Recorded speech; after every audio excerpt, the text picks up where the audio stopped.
Este es un programa producido por la comunidad cristiana CREE, al alcance de todo creyente que necesita ser restaurado.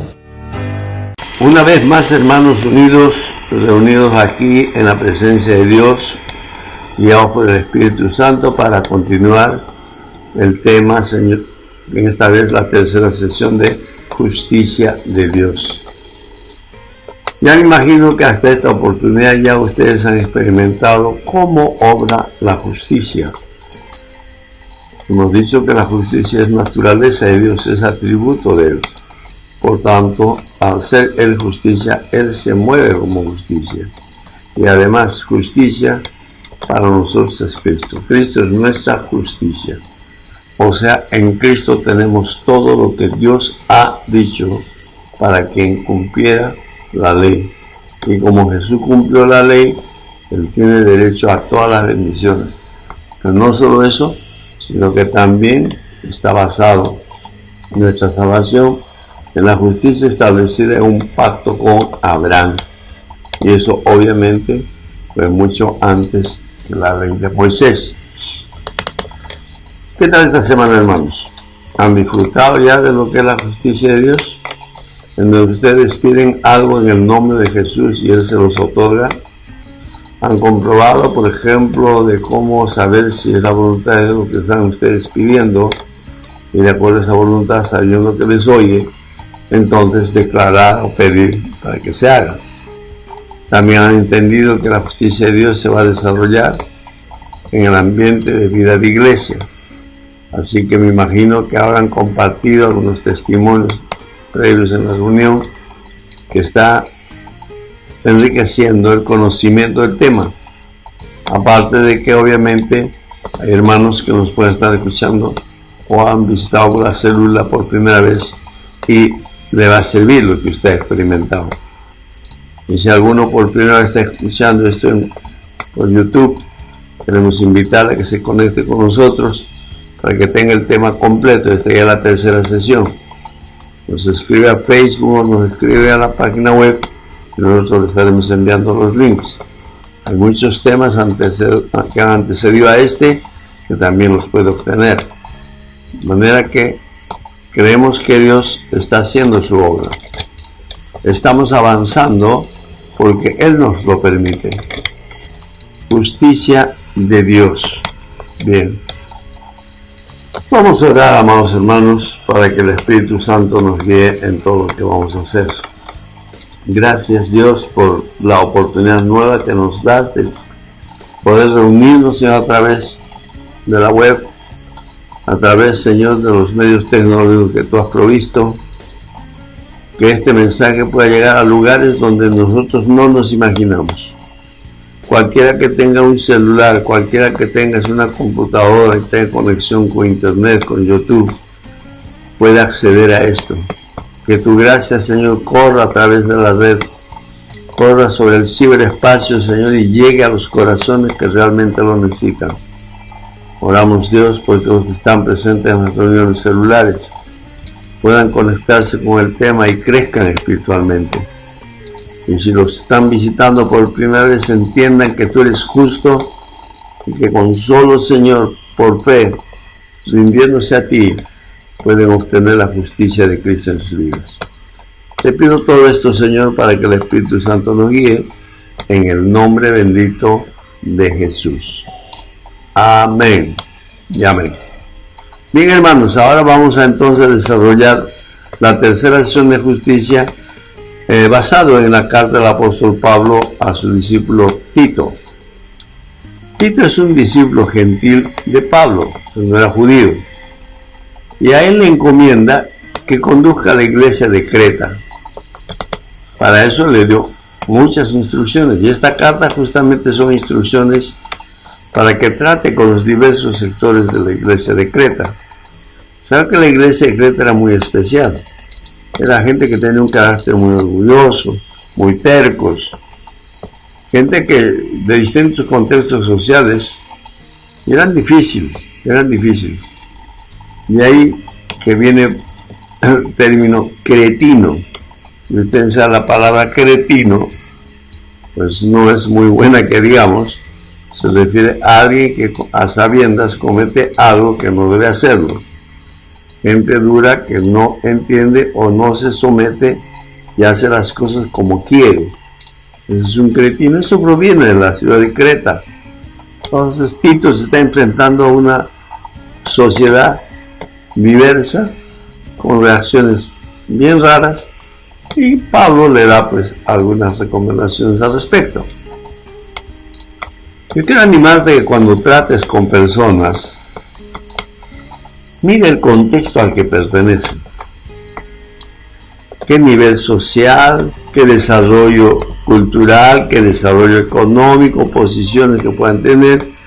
Evalúalos y trátalos como si tú fueras uno más con ellos. Si hablas con un profesional, ponte como un profesional. Pero hablas con una persona sencilla, sé sencillo con él. Hablas con una persona analfabeta, trátalo como si tú fueras un analfabeto también. A eso Pablo decía, al judío me hago judío, al griego me hago griego. Hablaba de los diferentes sectores, al esclavo me hago esclavo, a fin de ganarlos para Cristo.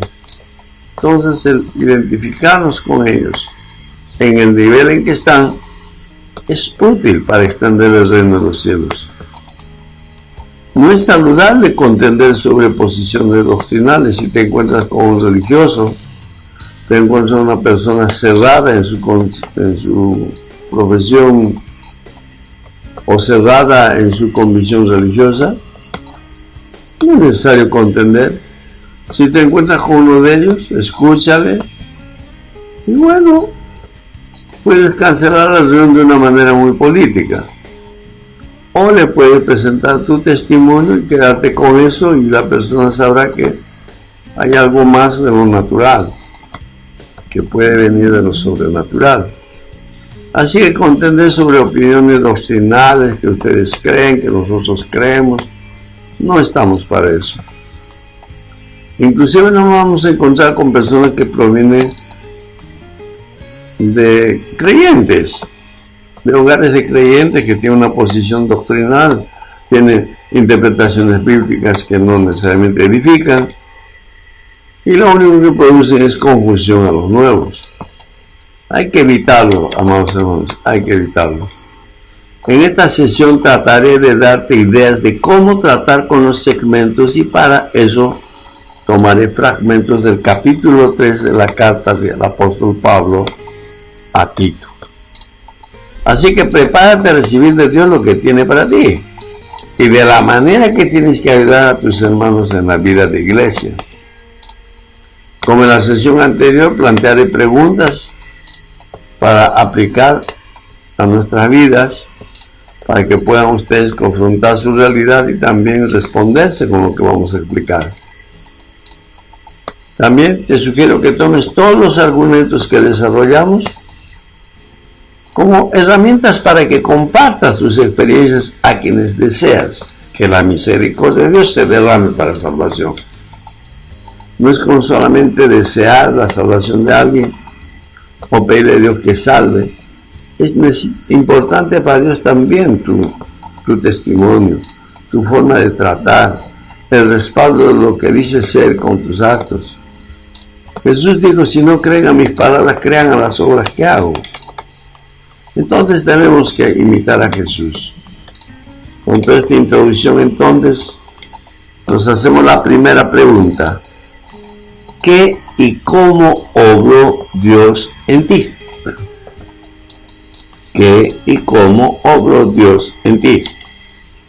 Y para eso vamos a usar Tito, capítulo 3, del verso 4 al 7. Dice Tito 3, 4 al 7. Pero cuando se manifestó la bondad de Dios nuestro Salvador y su amor para con los hombres, nos salvó no por obras de justicia que nosotros hubiéramos hecho, sino por su misericordia, por el lavamiento de la regeneración y por la renovación en el Espíritu Santo, el cual derramó en nosotros abundantemente por Jesucristo nuestro Salvador, para que justificados por su gracia viniésemos a ser herederos conforme a la esperanza de la vida eterna. Empecemos por el versículo 4 y 5. Dice los versículos 4 y 5. Pero cuando se manifestó la bondad de Dios nuestro Salvador y su amor para con los hombres, nos salvó no por obras de justicia que nosotros hubiéramos hecho, sino por su misericordia. Este es un argumento que tenemos que posicionar en la gente que no conoce al Señor. Está claro que la venida de Jesús a la tierra tenía el propósito de recuperar a la humanidad para Dios. Jesús llegó para cumplir el propósito de Dios. ¿Y por qué vino? Vino porque Dios ama a la humanidad, ama a su creación. Así que yo quiero decirle a mis hermanos y quiero decirle a nuestras visitas: ustedes son creación de Dios, yo soy creación de Dios. O sea, le pertenecemos a Dios porque nos creó. Pero si en este día, mis amados amigos, reciben a Jesús como su Salvador personal, Jesús te compra de la esclavitud en que estabas en pecado. Así que serías doblemente de Dios. Una porque te creó y otra porque te compró. ¿Qué tal bendición? Para que se cumpla este propósito, primero usó al pueblo de Israel dándoles la ley de Moisés, como se conoce, para que ellos la cumplieran y puedan ser declarados justos. Dios y nosotros sabemos que es imposible cumplir la ley de Moisés.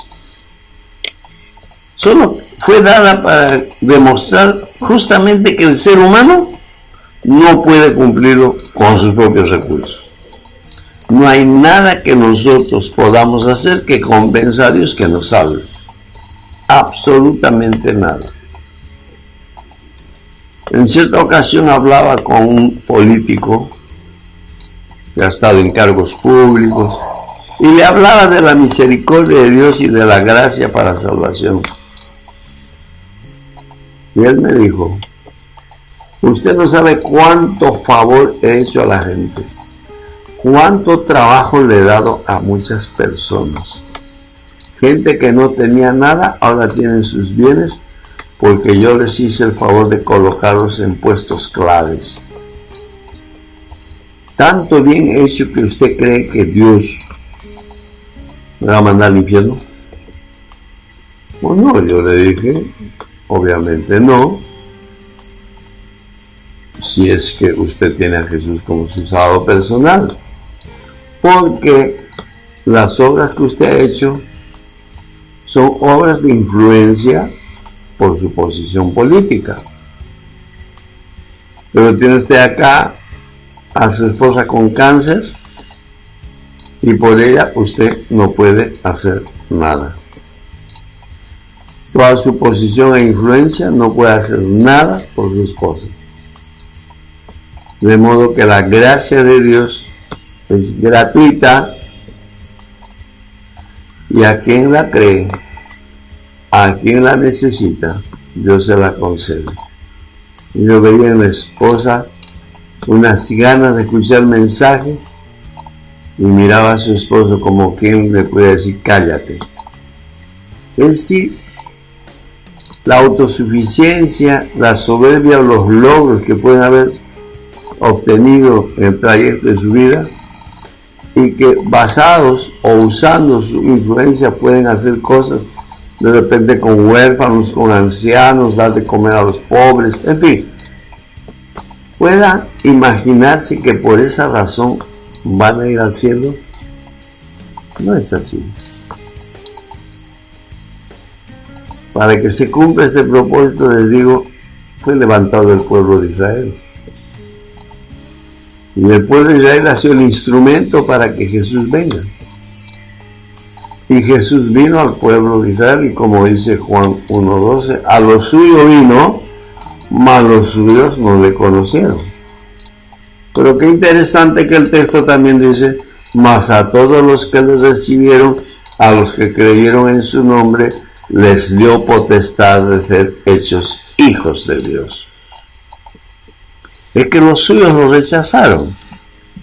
Ellos todavía siguen esperando al Mesías. El Mesías ya vino, el Mesías ya hizo el trabajo. Cuando estaba en Nazaret y daba testimonio Jesús,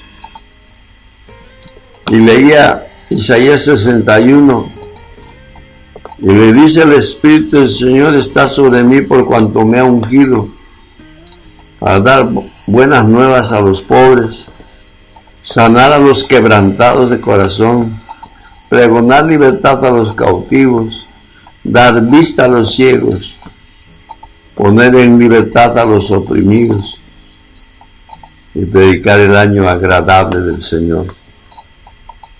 Y enrollando el libro dice que lo entregó pues al rabino.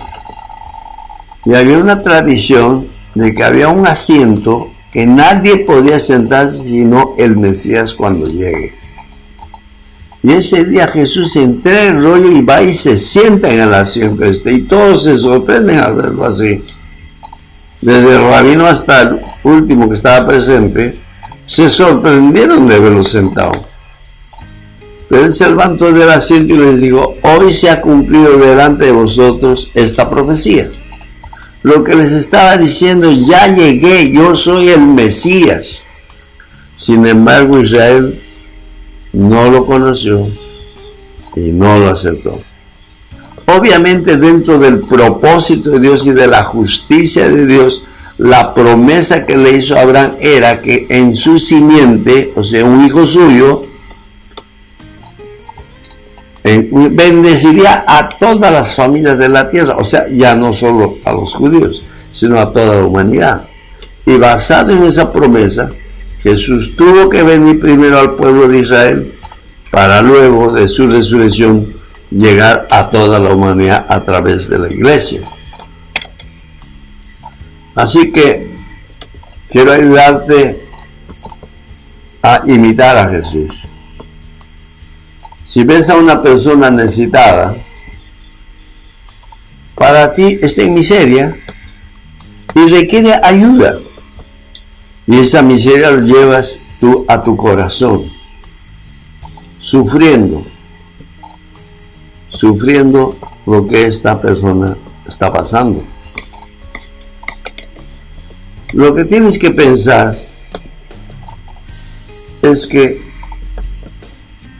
al darte las recomendaciones que Pablo le dio a Tito, lo hagas útil para extender el reino y acercarte a los necesitados.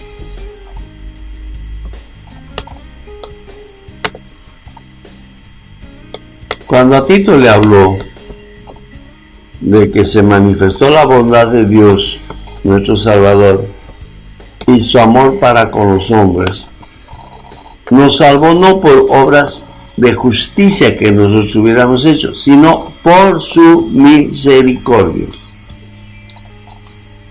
Entonces, quiero hacerte entender un poco más sobre la misericordia. Entonces, si ves a la persona en miseria y te duele a ti el estado en que se halla, es porque Dios está acercando su misericordia a ti, a fin de que con tus ojos, con tu boca o con tus actos Dios pueda moverse. Si llegas a ese estado emocional, o sea, al nivel de sentirte mal por lo que está sufriendo esta persona, te estarías uniendo con el Espíritu Santo y con el Espíritu Santo unirte a Jesús para que juntos hagan algo por la persona. Indudablemente será la manifestación de Jesús en esa vida, a fin de que tenga acceso al obrar poderoso de Dios. Tú vas a ser solamente usado como un instrumento, como un canal de bendición. Y eso es lo que necesita Dios, extender su misericordia a través de la misericordia que pone en nosotros. ¿Se acuerda que en las bienaventuranzas dice, bienaventurados los misericordiosos porque ellos alcanzarán misericordia? ¿Cómo es eso que si es misericordioso va a alcanzar misericordia? Lo que quiero decirte es que cuando tú recibiste a Jesús por la misericordia de Dios, ya la misericordia está dentro de ti. Y lo que necesitamos es que con esa misericordia podamos extender el reino hacia los demás.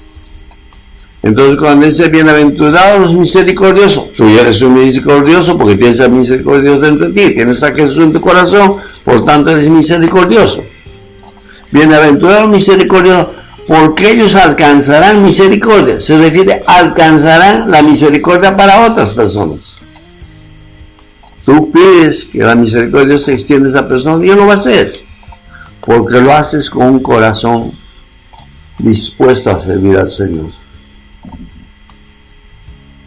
¿Por qué Dios expresó misericordia a la humanidad? Fue por amor, por habernos creado. En Adán nos creó perfectos, pero por su transgresión, su desobediencia, llegamos a heredar su naturaleza caída y nacemos en pecado. Todos hemos nacido en pecado. Hemos nacido corruptos. Es bien simple ver a una criatura que ya escucha, ya se identifica con sus padres, ya aprendió a caminar. Y uno le dice, no hagas esto, no camines por ahí, no toques eso, suelta eso. Te mira y no te hace caso. Hace lo contrario. La pregunta es, ¿quién le enseñó eso? Es un niño. Nadie le enseñó. Nadie. Está dentro de su naturaleza. Entonces, hemos nacido en pecado. Ahora, una buena pregunta. ¿Qué culpa tenemos tú y yo de sufrir las consecuencias de alguien que lo hizo sin nuestra autorización? Adán pecó y por eso nosotros debemos estar sufriendo las mismas consecuencias. He escuchado frases de madres derrotadas por el mal comportamiento de sus hijos, porque yo trabajo con adolescentes, trabajo con chicos problemas, y cuando me acerco a sus padres encuentro personas derrotadas, algunos indiferentes. Pero he podido escuchar frases bien duras. Por ejemplo, escuchar decir, ¿en qué hora te traje a este mundo? Qué difícil. ¿En qué hora te traje a este mundo? Decepcionado de sus hijos. O debí dejarte morir cuando eras niño. Todo lo que hice por salvarte de la muerte. Debía dejarte cuando eras niño. Solo porque el hijo ya delinquido está en drogas. Y he escuchado también a adolescentes que tienen un hogar disfuncional con problemas, o porque los padres lo dejaron. He escuchado decir a ellos, yo no te pedí que me trajeras al mundo. ¿Por qué reaccionan así? Porque los padres airados los disciplinan por su mala conducta. Que tu hijo te diga, yo no te pedí que me trajeras al mundo, es cierto. Ellos no nos han pedido a nosotros traerlos. Ha sido una decisión nuestra. Un momento de placer sexual o una relación amorosa, lo que fuere. Pero esa criatura nunca nos pidió venir. Y Dios lo sabe. Dios sabe toda esta tristeza que vive la humanidad. Él entiende la situación de la humanidad por causa del orgullo, la violencia, la promiscuidad sexual.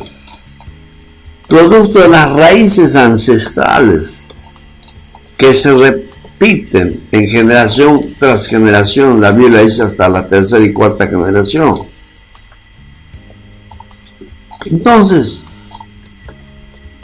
esa es una de las razones más fundamentales para que la segunda persona de la Trinidad, el Verbo, se hiciera carne, es decir, se hiciera un ser humano, con el fin de salvarnos gratuitamente a todos los que creen en el Evangelio. Vino por misericordia de Dios. Ahora el texto también dice por el lavamiento de la regeneración y por la renovación en el Espíritu Santo. Ya estamos respondiendo cómo es que lo hace. Para eso vamos a analizar estos dos términos, regeneración y renovación. Esto es importante porque tienes que probar tu experiencia. Y también cuando converses tienes que demostrarlo con tu propia experiencia. Regeneración es volver a generar algo, es algo nuevo. Generar algo nuevo. Esto tiene que ver con naturaleza. Ahora la naturaleza que tú tienes como creyente es la naturaleza de Dios.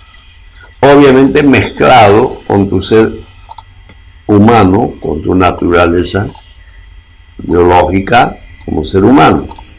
Pues estás igual que Jesús.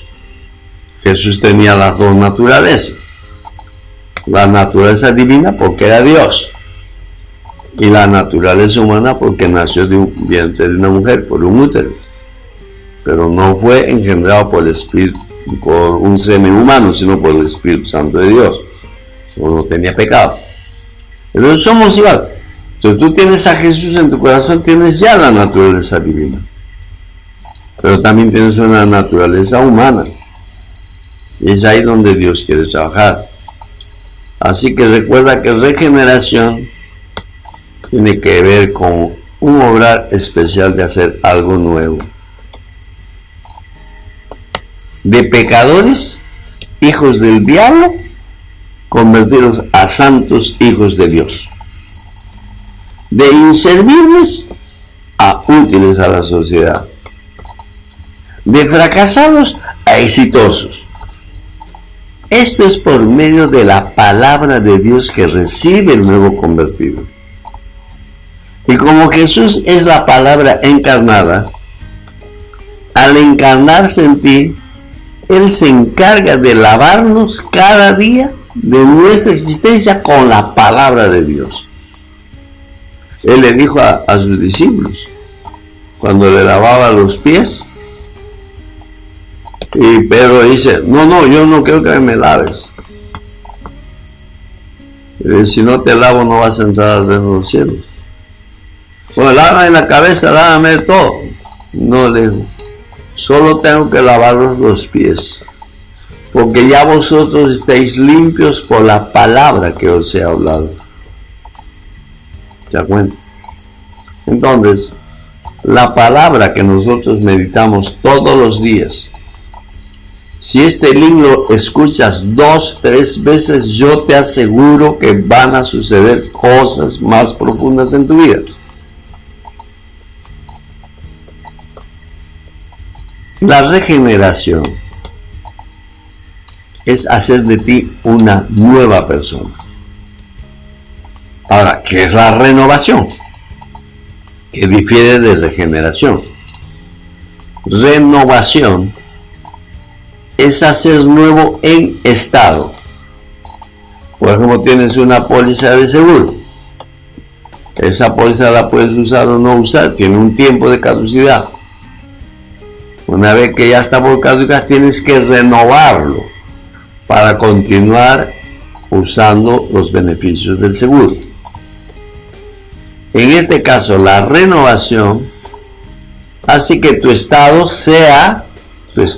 humano vaya cambiando. Es algo que ya existe, pero necesita cambios. Esta renovación se da en esquema mental, en tu esquema mental. tu esquema mental tiene que ser renovado. Tú has sido formado desde la niñez, primero por lo que ves. Si has visto a tus padres golpearse, entonces para ti es natural golpearse. Si has visto gritos, insultos, amenazas, agresiones, para ti normal en esa edad era hacerlo eso. Y eso se va grabando en tu esquema mental. Se va grabando. Entonces, ese esquema mental, que muchas cosas malas han podido ingresar, aunque también han entrado cosas buenas, porque también te han enseñado lo bueno. Pero sobre todo el ejemplo que has visto se te graba dentro de tu esquema mental. Y eso te conduce al estilo de vida que has estado manifestando antes de recibir a Jesús. Eso tiene que ser renovado. ¿Ya? Tiene que ser renovado. En la medida que tú desees, que permitas que Dios renueve tu esquema mental, estarás viendo el fruto de la santificación para que el propósito de Dios se cumpla de hacernos imagen y semejanza de Jesús. Revísate en tu carácter ahorita. Que el Espíritu Santo te ayude y te muestre cuál reacción ahorita, una reacción la cual no le agrada a Dios. ¿Ya encontraste?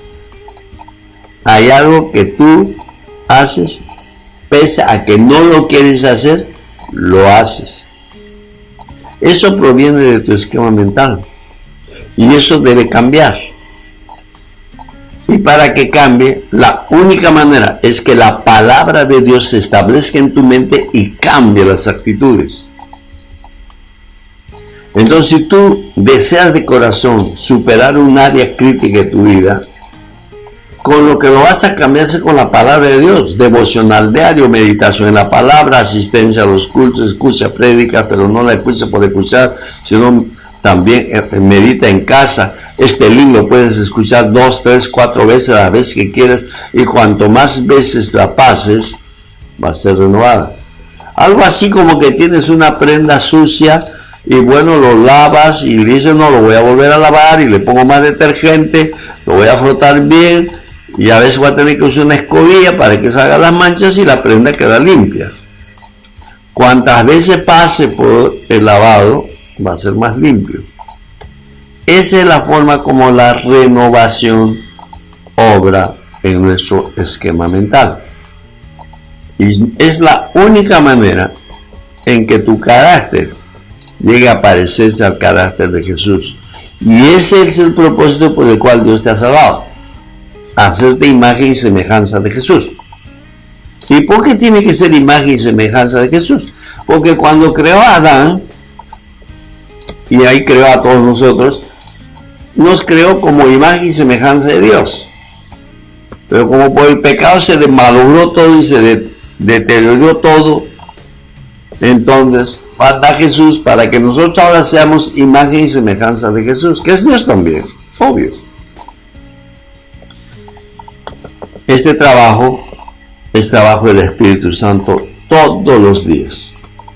En la medida que te rindas a ser como Jesús, el Espíritu Santo siempre va a respetarte en tu libre albedrío. No te va a obligar. Tiene que ser una actitud libre y espontánea tuya de cambiar en las áreas. Lo puedes hacer como padre con tus hijos. Si hay una influencia, amor y cariño y sobre todo fe en Dios, sí lo puedes hacer. Que cambies el esquema de pensamiento. Es la palabra. Medita la palabra con ellos, analiza con ellos, explícales, dales testimonio de los cambios que ha producido la palabra contigo. Y no necesitas que ellos caigan en situaciones precarias para que puedan conocer al Señor. A tiempo puedes ayudarles. Veamos el verso 6. El verso 6 dice, el cual derramó en nosotros abundantemente por Jesucristo, nuestro Salvador. Bueno, ¿qué es lo que derramó? Su misericordia. Y en esa misericordia vino la renovación y vino la regeneración. Así que tanto el lavamiento por la renovación es derramada sobre cada uno de nosotros. Y lo hace abundantemente. Lo hace a través de Jesucristo en nuestro relacionamiento diario con Él, que puede ser en tu tiempo de devocional diario, haciendo vida de iglesia. Es decir, el proceso de la salvación se va a dar. Que están sorprendidos. Que la salvación no es instantánea. Recibes a Jesús y eres salvo.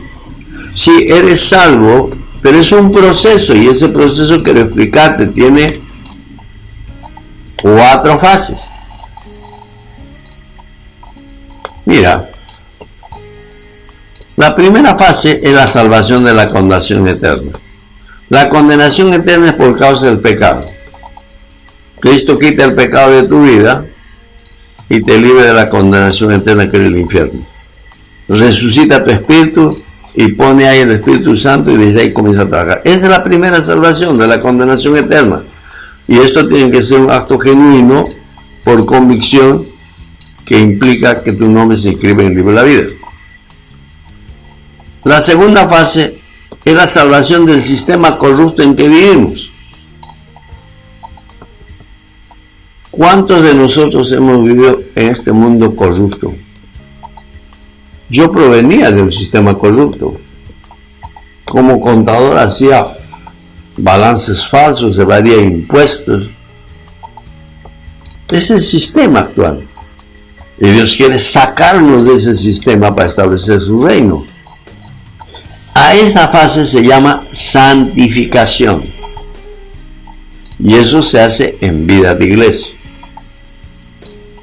La tercera fase es la salvación de uno mismo.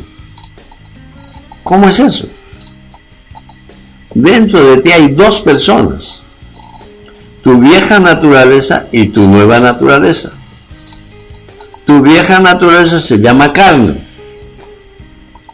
Está ahí, sometido a Jesús. Porque tú lo has sometido al recibir a Jesús. El pecado quedó atrapado en la carne y ahí, condenado, no tiene poder sobre ti.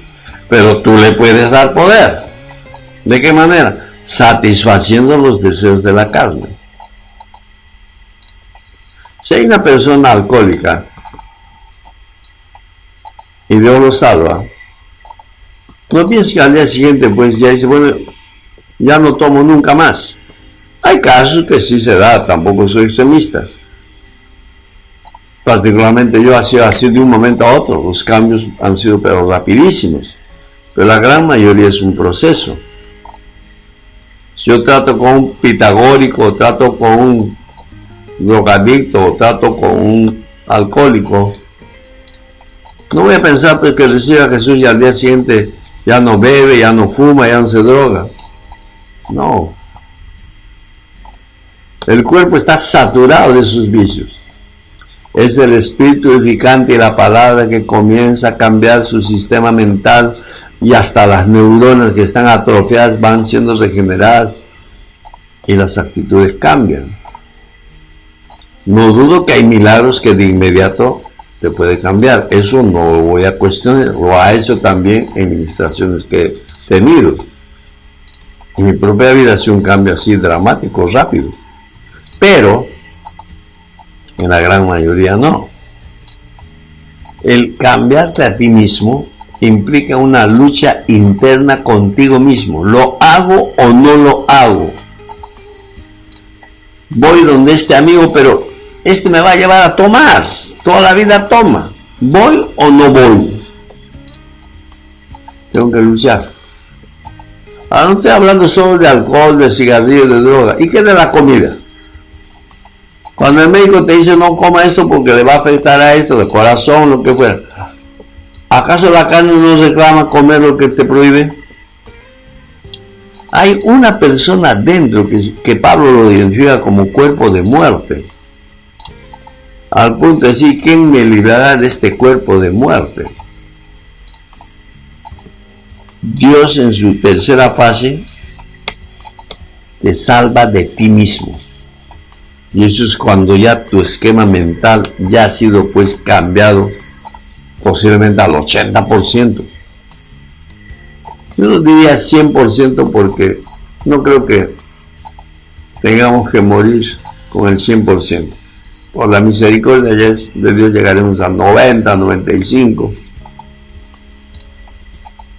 Entonces, 3 fases, pero hay una cuarta fase. La cuarta fase es que tu cuerpo resucite cuando Cristo venga de nuevo y seamos llevados con Él por toda la eternidad. Es decir, ese cuerpo de muerte que se va a la tumba cuando fallecemos, somos libres de ese cuerpo de muerte. Yo no te animo que te alegres con la muerte de alguien, pero si es creyente, dale gracias a Dios porque ya te ganó, se adelantó, ya está más bendecido que tú. Eso no debe anhelarte. Yo quiero morirme lo más antes posible. Si no has cumplido el propósito de Dios todavía en la tierra, vas a tener que quedarte. Vas a tener que quedarte porque andamos en propósito de Dios. En cierta ocasión estaba volando en avión de Iquitos de Lima a Iquitos, y una tempestad fuerte se manifestó y el avión se movía de uno a otro lado y la gente lloraba, gritaba. ¡Wow! Y bueno, a mí me afectó. Entonces yo cerré mis ojos y le pregunté a Dios, ¿se va a caer este avión? Y Dios me dijo, ¿cuánto has hecho de lo que te he dicho que hagas? Evalué rapidísimo, solamente había hecho el 20%. ¿Qué me estabas diciendo con eso? Que el avión no se va a caer, porque todavía no has cumplido mi propósito. 30 años haciendo con él lo que él me dijo, y pensé que lo había terminado. Y después de 40 años me vuelve a traer a la tierra donde me llamó para terminar el propósito.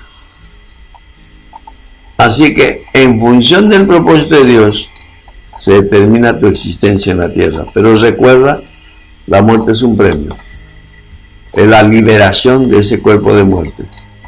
Pero tienes que morir con la certeza de que tu cuerpo va a resucitar. ¿Qué quiere decir eso?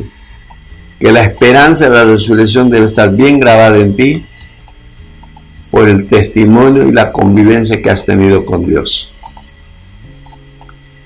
En las 3 primeras etapas intervenimos en el uso de nuestro libre albedrío. Jamás Dios nos va a obligar a cambiar el pasado, jamás. Lo tienes que hacer tú, personalmente, decidiendo y pidiendo la ayuda del Espíritu Santo, pidiendo la ayuda de Jesús. Porque hay cosas que no se pueden. Cuando Dios me dijo que honra a mi padre y a mi madre, yo no quería honrar a mi padre porque mi padre fue malo. Fue terrible. Me abandonó. Nunca viví con él. Nunca tuve un cariño de él, un abrazo, una palabra de aliento. Nunca. Yo tengo que honrar a mi padre, y la palabra dice que debo honrar a mi padre. Y después de haber batallado duro con mi mente y con Dios, tuve que aceptar. Y le dije a Dios, está bien, me rindo, voy a honrar a mi padre, pero te voy a ser sincero, no puedo, ayúdame. Eso es lo que tenemos que hacer. Tú no puedes, pero tiene que haber una decisión. Quiero, pero no puedo, ayúdame. Aunque habrá algunas áreas que basta una decisión y tu carácter también firme puede mantenerse. Entonces, las 3 primeras etapas intervenimos nosotros usando el libre albedrío.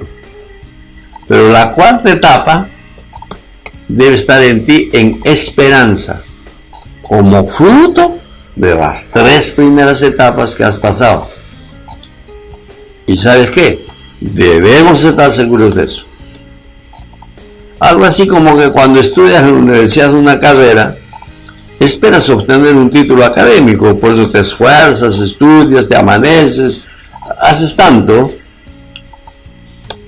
El título viene a ser el premio de ese esfuerzo.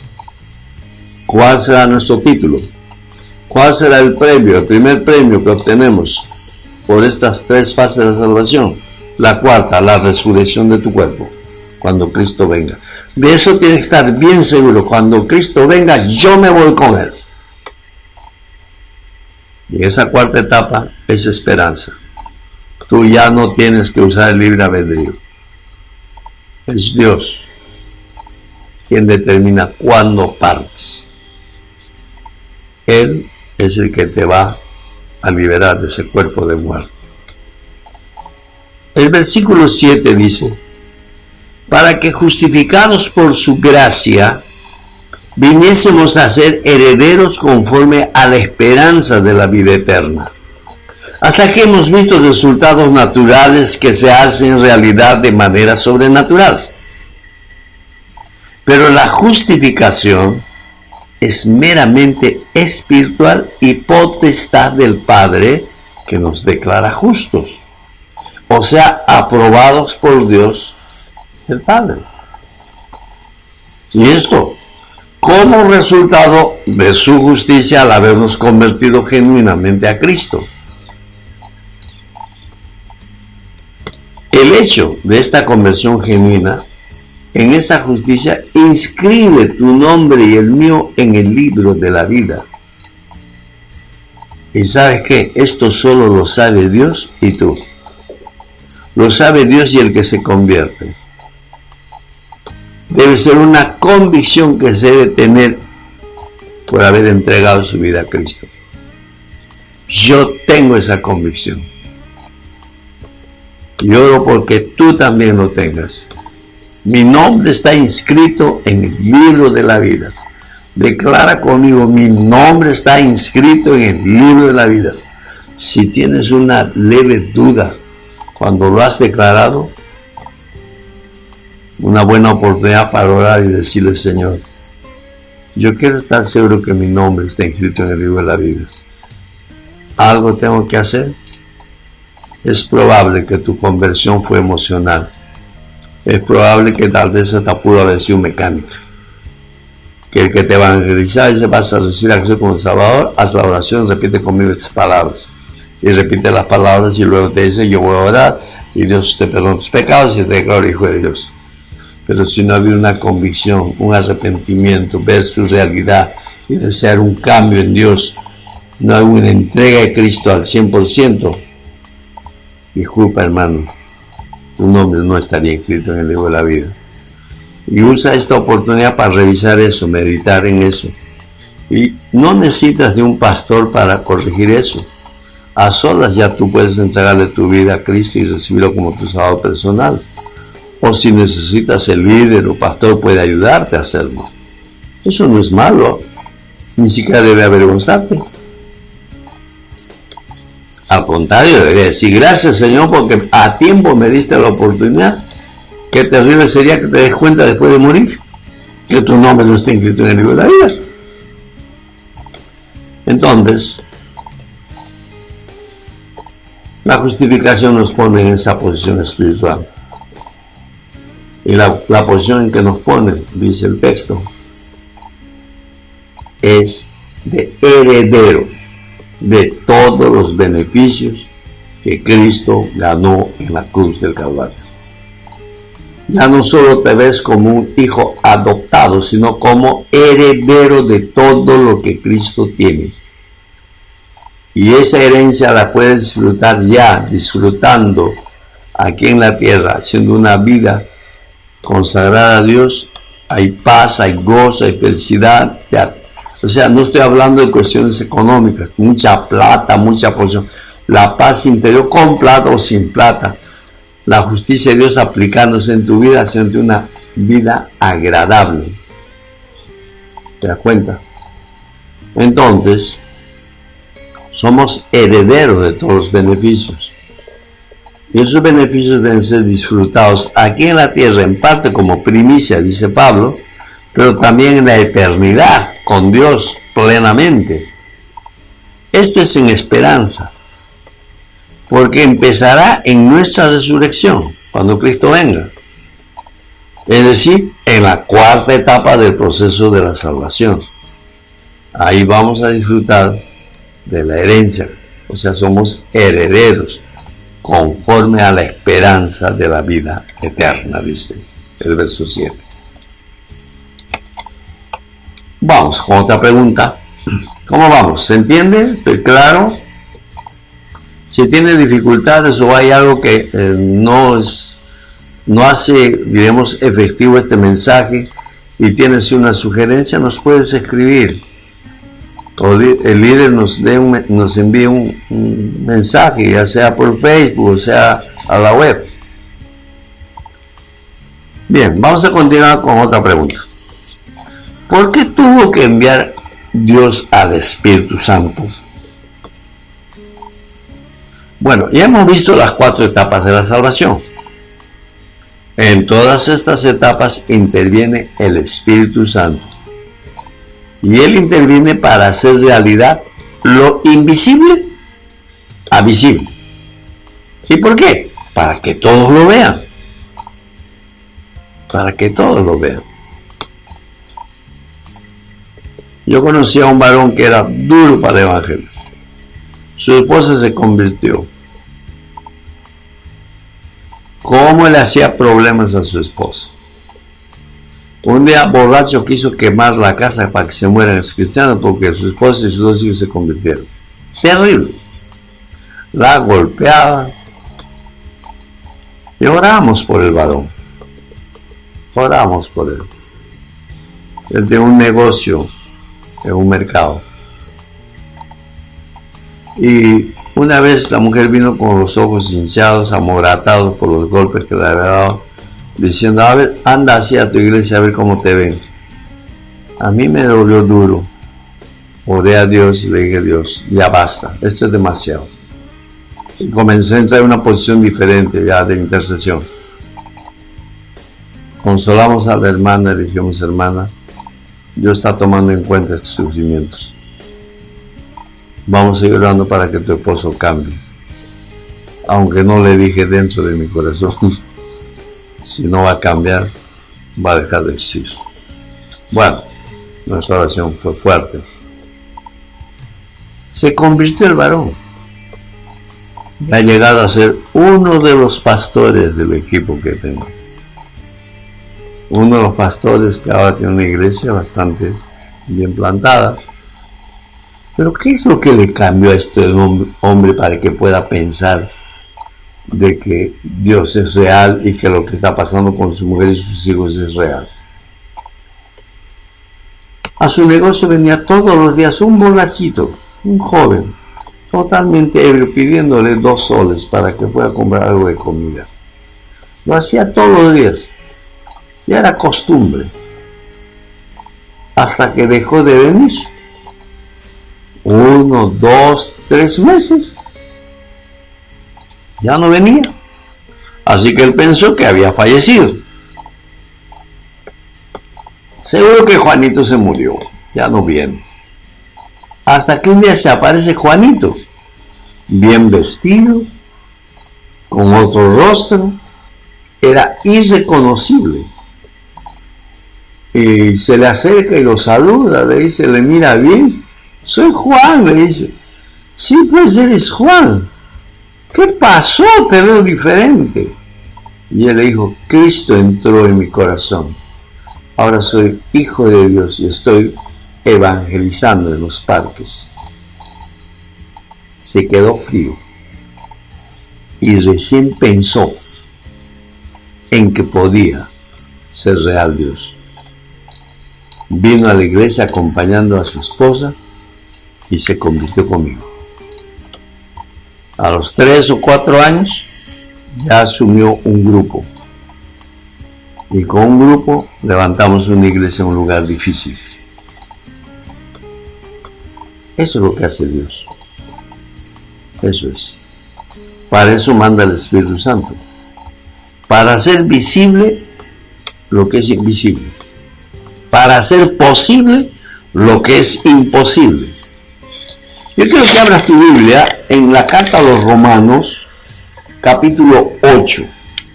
Vamos a meditar en el verso 3 al 5. Dice el texto: porque lo que era imposible para la ley por cuanto era débil por la carne, Dios, enviando a su Hijo en semejanza de carne de pecado, y a causa del pecado, condenó al pecado en la carne, para que la justicia de la ley se cumpliese en nosotros, que no andamos conforme a la carne, sino conforme al Espíritu. Porque los que son de la carne piensan en las cosas de la carne, pero los que son del Espíritu en las cosas del Espíritu. Bien, vamos a analizar algunos detalles de este pasaje. Porque lo que era imposible por la ley por cuanto era débil por la carne, dice acá el texto. Ya hemos dicho que la ley de Moisés fue dada al pueblo de Israel para que cumpliendo la ley ellos sean justificados.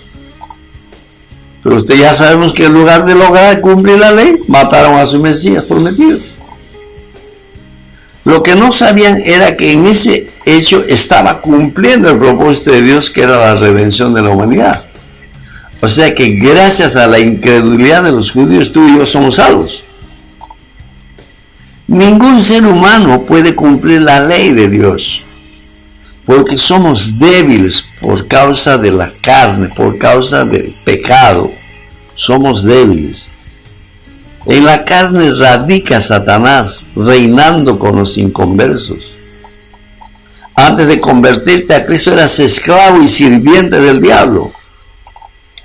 Y obviamente mostraba su naturaleza como si fueras un títere. Porque débiles en la carne, actualmente como creyentes somos a veces débiles en la carne y cedemos. Pero el texto dice: Dios, enviando a su Hijo en semejanza de carne de pecado y a causa del pecado, condenó al pecado en la carne. Ya dijimos lo que sucedió en la cruz, pero lo voy a resaltar. Jesús no derramó su sangre para cubrir nuestro pecado, o sea, nuestra naturaleza diabólica con que hemos nacido, sino para quitarlo y clavarlo en la cruz, haciéndose Jesús, el Santo, pecado por nosotros, no habiendo pecado él jamás, nunca desobedeció a Dios.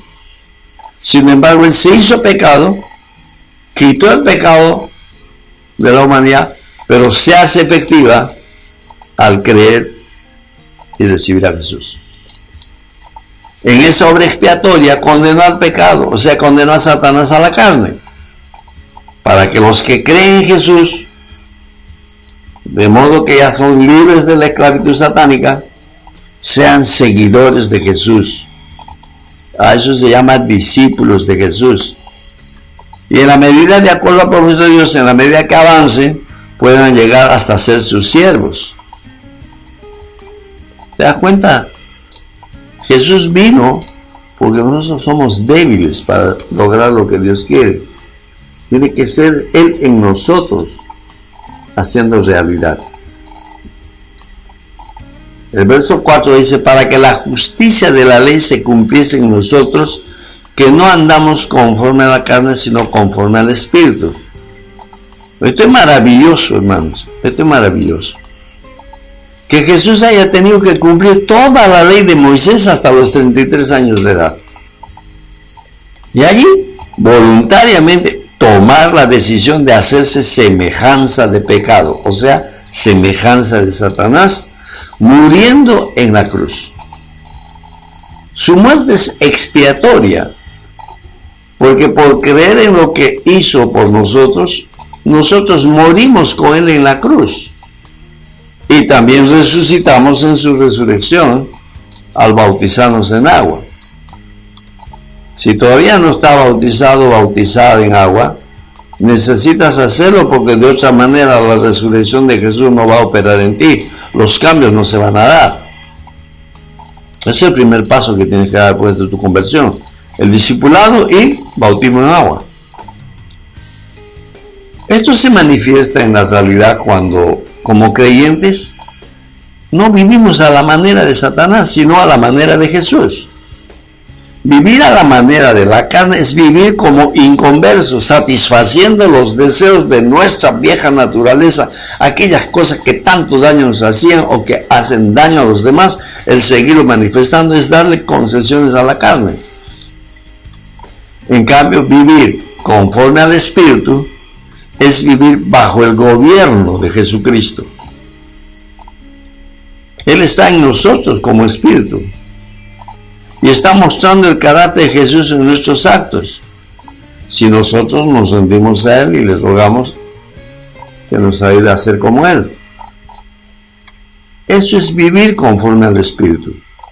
Así que ya está claro. El texto era claro. Decía: para que la justicia y la ley se cumpliesen en nosotros, que no andamos conforme a la carne, sino conforme al Espíritu.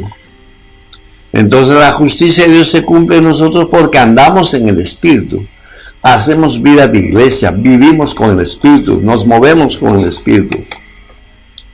Vamos al verso 5, dice: porque los que son de la carne piensan en las cosas de la carne, pero los que son del Espíritu en las cosas del Espíritu. Hemos dicho que la renovación se da en nuestra mente.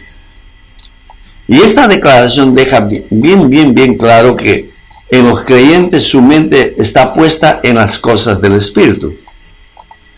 Mientras que los que no se han convertido verdaderamente seguirán pensando en las obras pecaminosas de su esclavizador. No han dejado de ser esclavos. Es importante lo que les tengo que decir. Ruega a Dios que me entiendan. Recíbanlo de corazón y chequeen en su conciencia. El hecho de hacer la oración de fe, confesando que Jesús es su Señor, no lo lleva al cielo. De repente te choca. Acéptamelo, por favor. El hecho de declarar a Jesús como tu Señor no te lleva al cielo. Si esa declaración ha sido hecha por convicción de un arrepentimiento y compromiso de seguir a Jesús toda tu vida, entonces tus pecados han sido pagados ya y tu nombre ha sido inscrito en el libro de la vida en ese instante. Entonces la justicia de Dios está asegurada para tu salvación, pero no es por solo haber repetido la oración de fe, sino por una convicción de querer un cambio en tu vida. ¿Está claro, hermanos? Yo me he confrontado con eso. Yo me he confrontado. Pues yo tengo la convicción. Y no tengo miedo a la muerte. Puedo morir mañana, como puedo morirme de aquí 10 años. ¿Por qué? Porque es un premio la muerte. Porque yo voy a resucitar.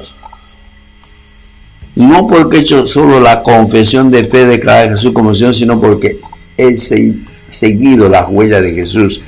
Me he esforzado por dejar lo malo que era en Dios. He obedecido. Es decir, han sucedido tantas cosas que me da la certeza y la convicción, y quiero llenar tu corazón con eso mismo. Recibe lo que te digo, por favor. Porque es terrible. Hace unos días tuve una reunión con una pareja de esposos supuestamente creyentes. A la esposa la conocía aún de niña. Y el Espíritu me llevó a hacer esa pregunta. La pregunta al varón: si hoy día sales con tu moto llevando a tu esposa la puerta de acá de la residencial que vivo, y sin darte cuenta entras en la pista, pero viene un camión cargado y los pasa por encima, ¿a dónde vas? Se quedó callado, agachado. Buen rato no habló. Le dije: tu silencio ya me da una respuesta. Le miré a la muchacha y le dije: te hago la misma pregunta, ¿y tú a dónde vas? Y me dijo: al cielo. ¿Por qué? Porque recibió a Jesús como mi salvador personal.